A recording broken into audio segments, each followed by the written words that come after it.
দুটি মাথা, চারটি হাত পা সবই আলাদা, কিন্তু দুজনের বুক ঠিক একই জায়গায় জোড়া। জন্মের মুহূর্তেই অপারেশন থিয়েটারে এই যমজকে দেখে থমকে যান চিকিৎসকেরা, কারণ এরা কোনো সাধারণ যমজ নয়, এরা বিরল ধরনের জোড়া যমজ শিশু। আর প্রথম পরীক্ষাতেই উঠে আসে আরও বিস্ময়কর তথ্য, শিশু দুটির হৃৎপিণ্ডও থাকতে পারে আলাদা। যদি উন্নত পরীক্ষা নিরীক্ষায় বিষয়টি নিশ্চিত হয়, তবে চিকিৎসা বিজ্ঞানের বর্তমান সক্ষমতায় ভবিষ্যতে তাদের আলাদা করার সম্ভাবনাও একেবারে উড়িয়ে দেওয়া যায় না।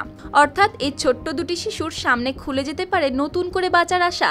এখানে চিকিৎসা আমার বর্তমান তো ভালো হচ্ছে, আগে থেকে সুস্থ আছি, বাচ্চাও দুইটা ভালো আছে, কিন্তু দোয়া করেন যেন অপারেশন করার পর দুইটা যেন ভালো থাকে।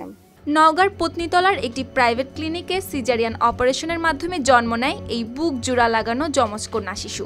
অপারেশনের পর চিকিৎসকরা জানান মা ও শিশু উভয়ে আছেন সুস্থ।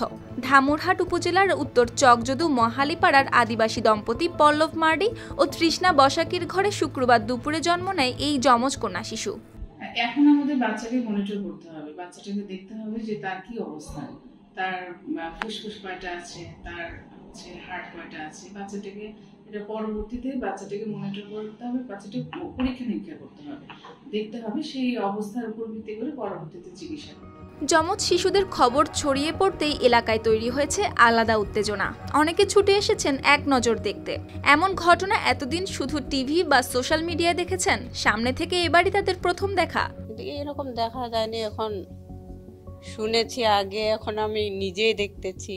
তো প্রথম অবস্থায় আমরা বুঝতে পারিনি যে আমাদের জানি আগে থেকে যে যমজ বাচ্চা, কিন্তু এরকম পর্যায়ে থাকবে সেটা আমরা বুঝতে পারিনি। মোবাইলে শুনেছি, টিভিতে দেখেছি যে এরকম যমজ বাচ্চা হয়েছে, কিন্তু এখন আমরা নিজে চোখ দিয়ে দেখলাম যমজ দুই বাচ্চা হয়েছে। কিন্তু দুশ্চিন্তার বিষয় হলো শিশু দুটিকে বাঁচিয়ে রাখা, কারণ এই পরিবারটির নেই তেমন কোনো সহায় সম্বল। বাবা পল্লব মার্ডি একজন দিনমজুর, মা কাজ করেন কুটির শিল্পে। তাদের এই সামান্য আয়ে কোনোভাবে সংসার চলে। এমন অবস্থায় উন্নত চিকিৎসার ব্যয়ভার বহন করা তাদের পক্ষে প্রায় অসম্ভব হয়ে দাঁড়িয়েছে। এখন আমাদের একটাই চাওয়া, যদি অপারেশন হয় সেক্ষেত্রে তো অপারেশন করার লাগবে। যদি আর্থিকভাবে কোনো সমস্যায় পড়ি, কোনো সহৃদয়বান ব্যক্তি যদি উপকার করে তাহলে উপকৃত হব।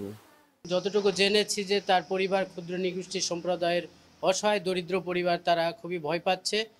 এজন্য আমরাও চাইবো যে সমাজের বিত্তবান সরকারিভাবে বা বিভিন্ন এনজিও সংস্থা যদি তাদের পাশে দাঁড়ায়, তাহলে কিন্তু এটা তারা সফল হবে বা বাচ্চাদের সুস্থভাবে বেঁচে উঠতে পারবে। তবে এর আগের দিনই নওগাঁর আরেকটি ক্লিনিকে জন্ম নেয় জোড়া মাথা ও 3 হাত বিশিষ্ট একটি শিশু, যা বাঁচতে পারেনি 1 ঘন্টারও বেশি। সেই ঘটনার পরদিন আদিবাসী পরিবারের এই যমজ কন্যার জন্ম পুরো এলাকায় নতুন আলোচনা ছড়িয়েছে।